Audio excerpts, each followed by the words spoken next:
I don't know about you, but I find that when I begin to think about the big themes in the Bible, there seems to be no end to them.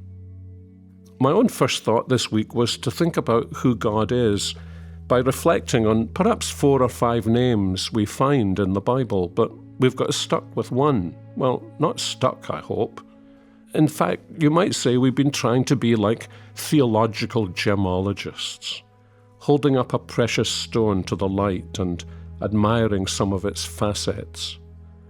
And in this case, we've been mining in Exodus chapter 3 and examining the precious jewel buried deep into that chapter, the great name Yahweh, the Lord, I Am, what used to be translated as Jehovah.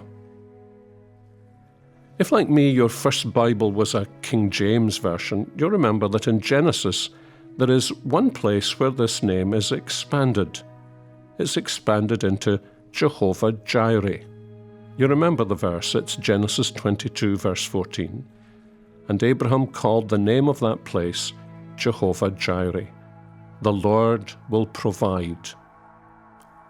But if you remember the words, do you remember their context? Where was that place? Well, geographically, it was Mount Moriah. Does that remind you of what happened there? Yes, that was where Abraham went to offer his son Isaac, the son of the promise, as a sacrifice to God. But the angel of the Lord intervened, and as Abraham turned round, there was a ram caught in the bushes, a divinely provided substitute for his son.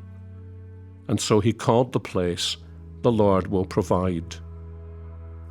He must have hardly been able to believe that his own words had been fulfilled. As they were climbing the mountain, Isaac had said to him, "Father, we have everything we need here for the sacrifice, except the sacrifice." And Abraham had responded, "God himself will provide a lamb for the sacrifice." Haunting words.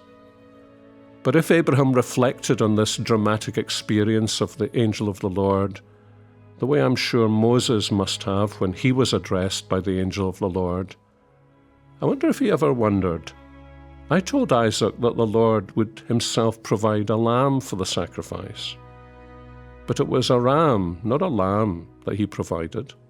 I wonder, is that significant? Well, what is significant is this.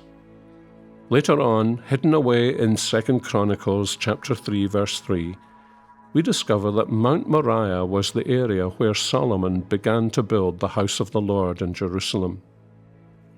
It was therefore the area where Jesus spent the last week of his ministry, went through his agony in Gethsemane, was arrested, condemned, crucified, buried, and then wonderfully raised from the dead. Truly on the mountain of the Lord it came to pass, God will provide for himself the Lamb. There, on Mount Moriah, on the edge of King David's city, took place the event all history had awaited since Abraham had spoken to his son as they climbed the barren wastes of that elevated ground. There the words of the greatest of the prophets of the Old Covenant era, John the Baptist, were fulfilled. Behold the Lamb God has provided, who will take away the sins of the world. Jehovah Jireh, the Lord will provide the lamb for the sacrifice. Do you remember we began this week asking, what is God like? And we should end it by saying, this is what he is like.